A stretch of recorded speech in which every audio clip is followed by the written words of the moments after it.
Welcome to One on One, the Daily Item's weekly digital program featuring Susquehanna Valley newsmakers interviewed by Daily Item reporters.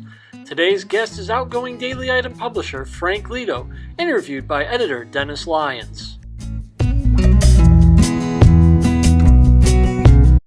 4 city blocks of new Ford trucks. Over 40,000 trucks sold. SMC is where you want to be. Sunbury Motors Ford has over 110 new Ford trucks. And during July, they'll include a complimentary accessory package. With the purchase of any new F-150 through July 31st, receive a tonneau cover, molded splash guards, and window deflectors at no additional charge. SMC is where you want to be because they have the largest selection of new Ford trucks in all of central Pennsylvania. And that means the biggest savings. Take up to $13,500 off on new F-150s. And SMC has them starting as low as $26,669. Save up to $7,000 on 2018 Ford Escapes. And they're slashed as low as $19,380. 2018 Explorers, Edges, and Expeditions will also be clearly marked with discounts up to $8,000. SMC is where you want to be in July for this mega summer spectacular sale and the complimentary F-150 accessory package. Sunbury Motors in the North 4th Street Auto Plaza, Sunbury. F-150 accessory package valued at $699. Excludes prior sales and ordered units. Hello and welcome to One on One, the Daily Item's weekly digital newsmaker interview program. I'm Dennis-Lyons, the editor of the Daily Item and the Danville News. And today, for the first time since we started this program last September, we're going to focus on ourselves for a little while. Our guest is frank-leto, the publisher until this Friday, when he leaves to become publisher of the Joplin Globe in Missouri. Frank, thanks for taking a few minutes to sit down with us. Thank you, Dennis. Glad to be here. You and I arrived around the same time in November 2015. I've got you by 2 weeks, actually. We came to town with long careers in print journalism with strong beliefs in the important role a newspaper can play and should play in the community. But we also came at a time when a lot of people were sounding the death knell for newspapers. So, talk to me about, as you reflect on your experience here and as you look forward to where you're going in Missouri, talk to me a little bit about your vision for the role the newspaper here has played, and has that vision changed at all in your time? Well, thank you, Dennis, for having me here. I appreciate the chance to talk to you and be on one-on-one. So this has been a really successful program for the Daily Item, and glad to be here today. One of the reasons I think you and I have gotten along so well is because we share a common belief in the value and importance of community newspapers. When you look at newspapers our size, and really the size of Joplin, they're the number one news source and news gathering operation in their community. They put the most resources against it, and generally speaking, there aren't a lot of local news options for the folks who are in these communities. So when you look at your group of journalists and photographers, you represent by far and away the largest news gathering operation in the valley. That's a special responsibility that we have. So you can find out information about the World Cup or what's going on in Iraq or some world event in lots of different places.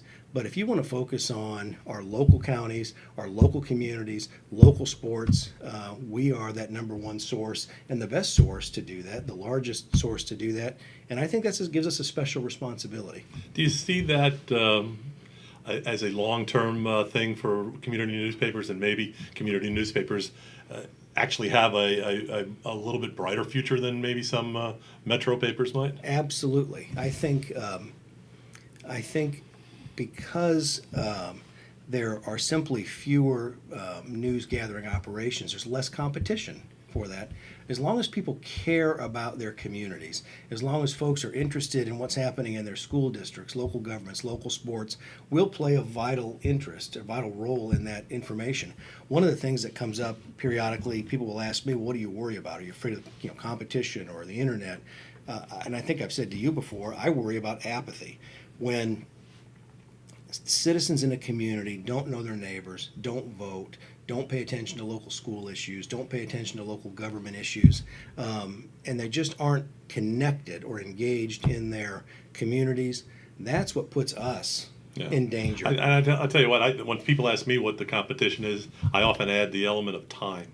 Because I do think that people sometimes just don't take the time to stay informed and to figure out what's going on. Now, one of the things, as most of the people watching this know I spent 8 years at USA Today, and the difference between working at a national paper and working in a place like this is quite simply the impact your reporting has on the people that live right there. Absolutely. In fact, I could count the time on probably both hands that I was on the phone with a reader while I was at USA Today. I might talk to 10 people in the course of an average week here. Absolutely. So it's completely different. It is, if I could add something to that, one of the things I always talk about in these community newspapers is one day you could be sitting down talking to somebody about a United Way campaign or some kind of a charitable organization that they're involved in, and they're looking to the newspaper to help them in some fashion. And we've tried to be a good community partner in the last few years that you and I have been here. But that the next day you may turn around and sit down with that same person and be talking to them about their advertising campaign. So in small communities, all of these things are connected.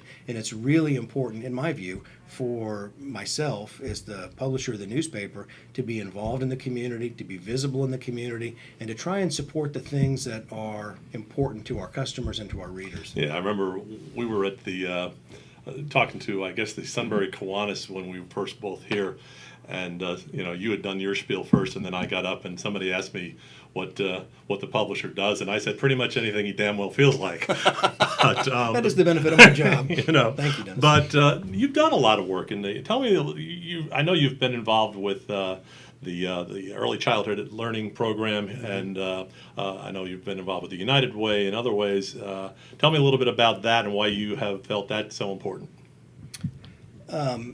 I have learned a lot about early learning in the 2.5 years that I've been here. It's not something a passion that I brought with me. It's something that's developed as I've understood the situation a little more clearly. And so when I was asked to be on the board of the United Way, of course I accepted. They do so much good work in this community. And then in addition to serving on the allocations committee, I'm on the ELIC, the Early Learning Investment Commission.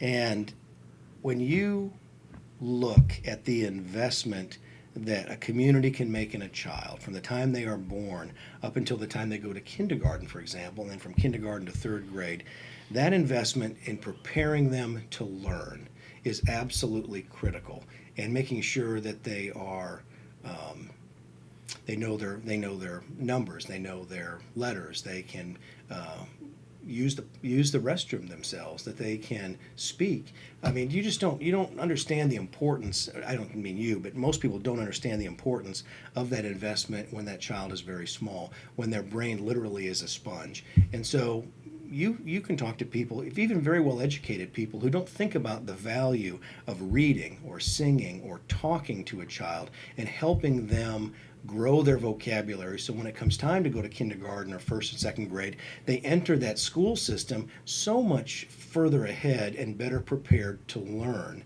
And the other reason that I think this ELIC is so important, selfishly, is that it aligns nicely with one of our 3 strategic objectives at the Daily Item, and that is, one of them is education with a focus on literacy. So making sure that young people are in a place where they can learn and be effective is absolutely critical, not only, we were just talking about, to society, where you're engaged. The literature is clear. The better educated you are, the more engaged you are. Yeah, and I think most people watching, and maybe some others, wouldn't expect that would be a priority for a publisher of a newspaper, because the newspaper is what happened yesterday. But as we've grown working together, the newspaper isn't just about what's happening yesterday. And whether it's a year-long project like protecting our children that we did last year, we did a pretty important, I thought, report on the lack of foster parents around here recently. More and more, I think the value of a community newspaper is that word community, and making sure that we are as involved in what's going on and aware of what's going on as we possibly can be. And I imagine you expect to bring that same philosophy to Joplin.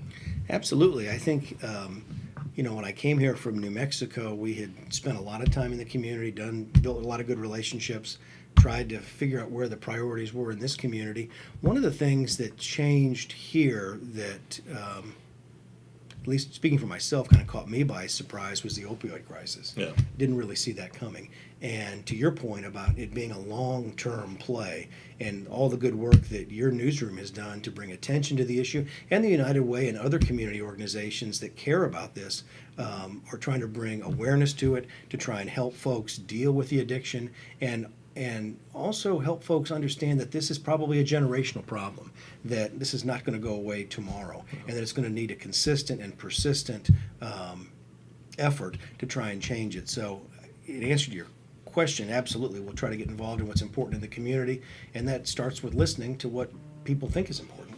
Okay, well, we're going to come back and have more with Frank Leto in just a minute. You're watching One on One.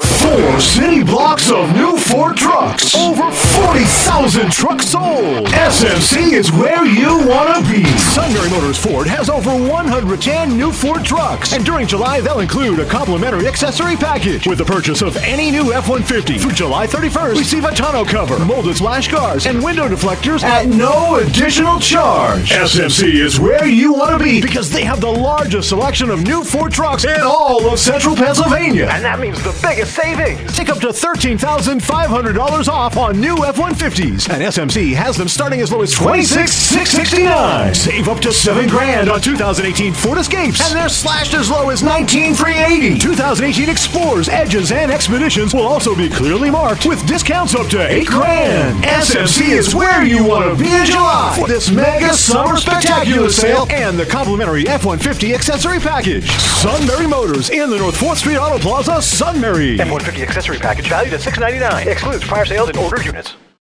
We're back on One on One. Our guest today is Frank Leto, the publisher of the Daily Item until Friday when he leaves to take on that role in Joplin, Missouri. I'm Dennis-Lyons, the editor, and actually we debuted the show in September. It's actually the first time I've hosted this, so kind of liking being behind the microphone. It's not too bad. You're doing very well. Hey, let's talk a little bit about some of the things that you and I have been intimately involved with, including the fight for the right to know. Sometimes, I don't know if people understand how often a government entity may decide that they would just as soon the public not know what's going on. And there are vehicles for us to file, and there is a right to know office here in Pennsylvania. But I know at one point in our early time here, we worked together and spent quite a bit of money trying to get a Sunbury Police Department investigative internal report released, and we were successful in that. Talk to me as a publisher about your feeling about the newspaper's need to do that. Well, I think there's two things I'd like to say about that, and one of them starts from when I was first started in this business in the early '80s, and I came up through, as you know, I came up through the advertising sales side, but I worked for an advertising director that used to tell me, Leto, we're a newspaper first and an advertising vehicle second, and that was at the core of my upbringing in this business. And so as I moved through different phases of my career and ultimately had responsibility for the organization, I never lost sight of the fact that at the end of the day, we're a news organization. And it's important for me to support our news team, and you're the head of the news team. And so when you say that we are going to fight this, that we need this information, we have a right to know this, it's public information, our readers have a right to know it, I feel in lockstep with you and agreed with you, and we were going to do everything that we could to make that happen. And you're right, we did spend money we didn't necessarily have, but this isn't about money. This is about doing what's right and what the public needs to know. And a good editor of mine used to say, we call this spinach journalism. It's good for you. Of course, that good editor is Dennis-Lyons. Well, yeah. And the other thing is, and I think it's important to stress here that it's not about the Daily Item getting access to these public records. These are records that the taxpayers of a particular government, including in this case Sunbury, have every right to have. And absolutely, but back to the point you raised in the very beginning, if it wasn't for the Daily Item, there's really no other institution in this valley that would have fought for that. So you're right, it wasn't about the Daily Item, but it's about us being a local news gathering organization with the First Amendment is a certain responsibility that we have. So most Wednesday afternoons at 3 o'clock, myself, you, Bill Bowman, our managing editor, and Dave Hilliard, another one of our managing editors, gathers in your office, and we discuss editorial positions on things. And again, that's something maybe in the realm of transparency. I don't know if most people understand how we come about to the opinions that we publish each day on the opinion page. And I've always gotten the sense that was one of your favorite meetings of the week. Absolutely, Dennis. Because for a couple of reasons. One, it gives us a chance to talk about local issues where we have a responsibility to take an opinion. Now, some newspapers choose not to endorse candidates, choose not to be as aggressive or as consistent in taking positions. I think it's part of our responsibility. Because again, as the largest news gathering operation, nobody else is going to sit down and I'm not talking about a public forum. I'm talking about in an interview setting and interview candidates for office. Right. And share our views or take a position which is not always popular. Right. And that comes up, and you and I have had this conversation many times. This is not a popularity contest. It's about the public's right to know, it's about transparency, and it's about expressing our informed opinion on what we think the best choices should be made. And there is that big, probably 36-point type word opinion at the top of the page. That's right. And, some, I know it's a little hard because broadcast doesn't do this. Cable outlets do not do this. It is kind of unique. It is.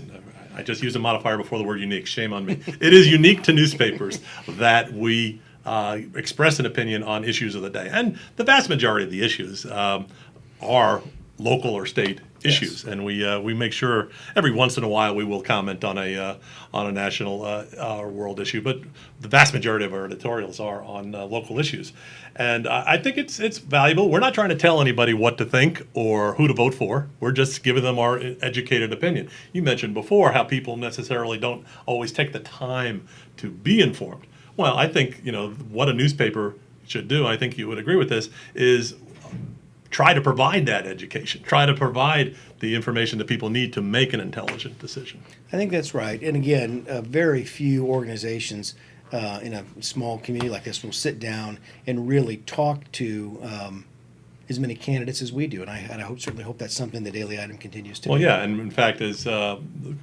watchers might not know, we also have a community advisory board that meets monthly. And we have members, about 7 or 8 members of the community who meet with us on once a week on a Wednesday afternoon, and we talk about issues in the community, and sometimes their thoughts help to generate what our opinions will be. Sometimes they give us story ideas, and it's a really great way to reach out beyond these walls to get the community to tell us what they think is going on, and I think that's been a real valuable thing. I agree completely. But as we speak about the opinion page, one of the things that people may notice in the newspaper these days is that we've moved it.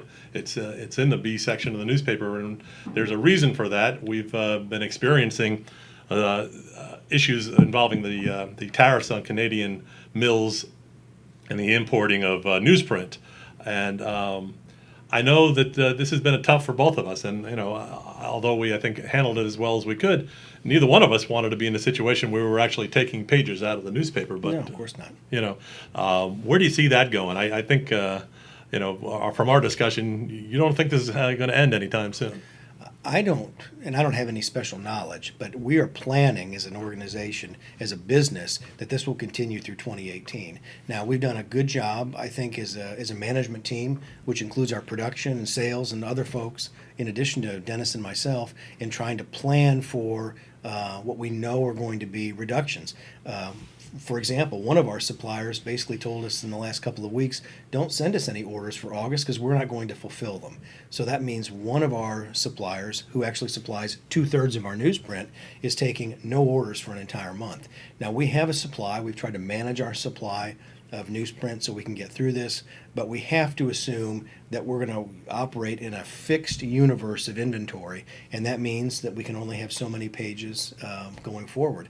It is a tough thing. I think the news department here at the Daily Item and the Danville News has managed it as well as it could have been. I think the fact that you especially were as transparent as you were in your columns and other stories about why this was happening, and again, that we made a commitment to say anything we take out of print is also going to be in our e-edition and online, so that information is still available. It may not be in the same form that they had it before, but it's still available. I feel that made me feel good as a publisher that we're not taking something away from folks. Yeah. So now I know I didn't let you bring your crystal ball into the interview here, but or my magic wand. Moving forward, whether it's here or Joplin, what do you see as far as digital versus print, and do you still see print being a huge factor? As you know, our audience has certain characteristics. They are better educated than the market as a whole, they're more affluent than the market as a whole, and they're older than the market as a whole. And I think they make for good consumers, which makes it still a very viable and valuable advertising vehicle. I hear over and over again, and I know you do too, I like getting a print newspaper. So I think, through our lifetime, there'll certainly be print newspapers, but the digital transformation is happening.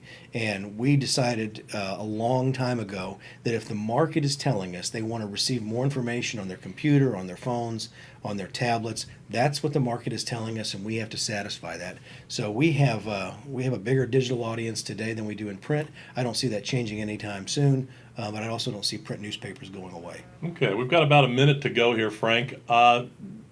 As you head out the door away from the Susquehanna Valley, something that you'll take with you, a memory, or something that you think you feel proudest of having accomplished here? That's a good question. I mean, I'm really... None of the others were good. Yes, that's an especially good question. I'm really proud of the team that I've had a chance to work with. Yourself, Patty, Norman, Len, the others.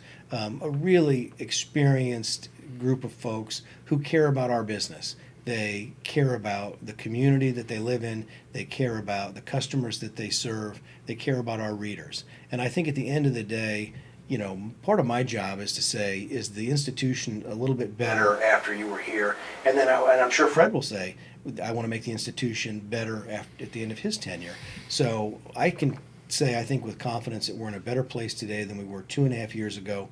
We're very proud of our work, very proud of the team that we have here, and very, very thankful for my time in the Susquehanna Valley. Well, I have enjoyed working with you. Thank you, sir. Thank you, sir. Thank you for being with us on One-on-One.